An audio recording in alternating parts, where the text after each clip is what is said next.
Je vous propose dans ce tutoriel de voir une nouveauté Excel 2013 quant à la gestion des tableaux croisés dynamiques. Et vous allez voir que cette nouveauté, eh bien, c'est quelque chose qui manquait dans les versions précédentes et qui est vraiment totalement indispensable. Alors, nous allons modifier légèrement notre tableau croisé dynamique. Je prends les régions que j'ai en filtre, je les glisse en dehors, et lorsque je vois la petite croix noire s'accrocher à mon pointeur, je lâche le bouton de ma souris. Poup, il n'y a plus les régions. Je prends maintenant les dates que je glisse, subrestissement, dans colonne. J'ai donc un tableau présenté avec verticalement mes périodiques et horizontalement mes dates. Alors, première étape, j'aimerais regrouper ces dates pour les visualiser sous forme de mois, parce que là, bon, le 5-1, le 7-1, le 10-1, c'est gentil, mais c'est pas très pratique. En plus, je suis obligé de prendre le tapis roulant horizontal, donc je voudrais condenser un peu tout ça. Alors ça existait dans les versions précédentes. Je me mets sur la première date, je fais un clic droit, je viens sur grouper, je clique gauche sur le mot grouper, il faut vraiment être sur la première date, je clique sur grouper, et là, le monde se divise en deux en réalité, les gentils d'un côté et les pas gentils de l'autre. Les gentils sont ceux qui, dans leur liste, ont tapé des dates licites. Si dans votre liste de la feuille 1, toutes les dates sont bonnes, vous voyez apparaître cette petite boîte de dialogue. Si par contre, dans votre liste, il y a une date ésotérique, par exemple le 32e jour du 15e mois de 2013, au lieu d'avoir cette petite boîte, vous aurez un splendide message d'erreur. Donc dans ce cas-là, il faut faire annuler, revenir dans la liste, repointer toutes vos dates pour vérifier que vos dates sont bonnes. Une fois que vos dates sont bonnes, vous pouvez revenir ici pour faire la même manipulation. Donc là, je veux afficher en mois. Si je clique sur OK, j'ai mon tableau en mois. J'en ai vendu en janvier, en février, en mars, en avril, en mai. Je refais un clic droit sur la première date, je viens sur grouper, je me dis oui, mais moi j'aimerais les voir aussi en trimestre, en mois et trimestre. Vous remarquez que je clique tout simplement sur trimestre, le mois reste sélectionné. J'ai donc maintenant deux unités de temps qui sont sélectionnées. Je fais OK, j'ai trimestre 1, trimestre 2. Pour le trimestre 1, le mois de janvier, le mois de février, le mois de mars. Je fais un clic droit sur la première date, je viens sur grouper. Je me dis non, je voudrais voir que le trimestre. Je clique sur le mois, ça l'éteint. Je fais OK, j'ai maintenant le tableau uniquement sous forme de trimestre. C'est extrêmement souple.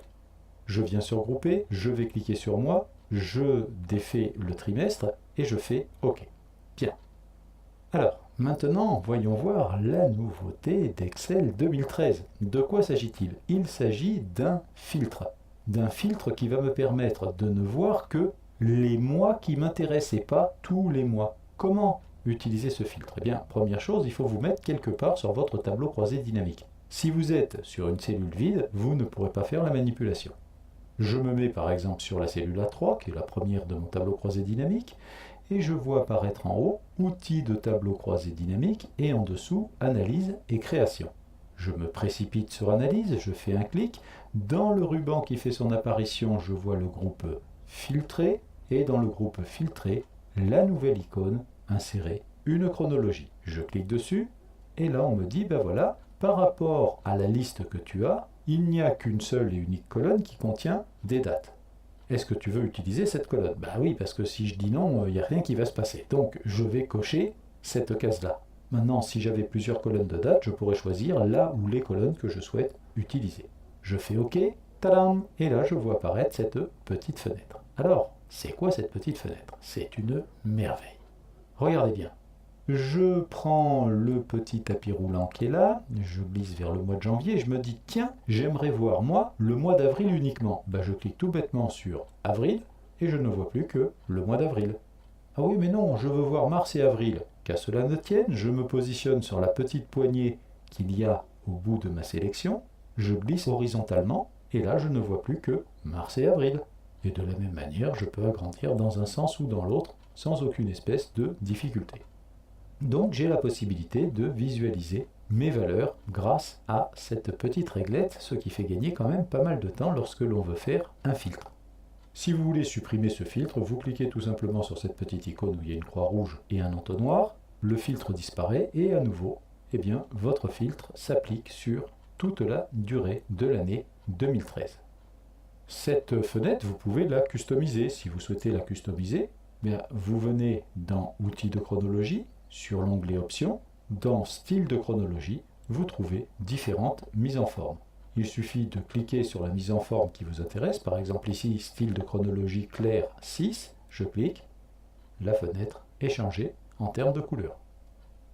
Qu'est-ce que je peux faire d'autre avec tout ça? Eh bien, avec tout ça, je peux faire encore la chose suivante. Au lieu de dire je travaille de janvier à juin mois par mois, je travaille jour par jour.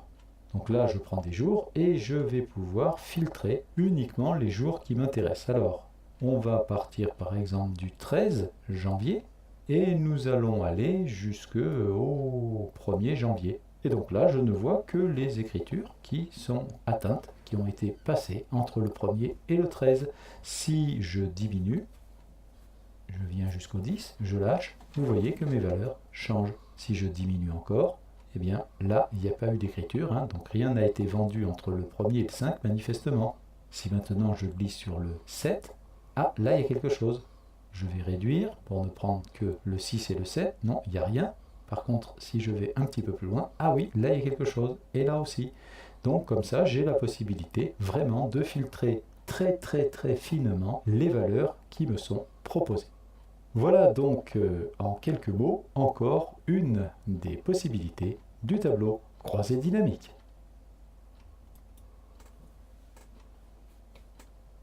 Nous avons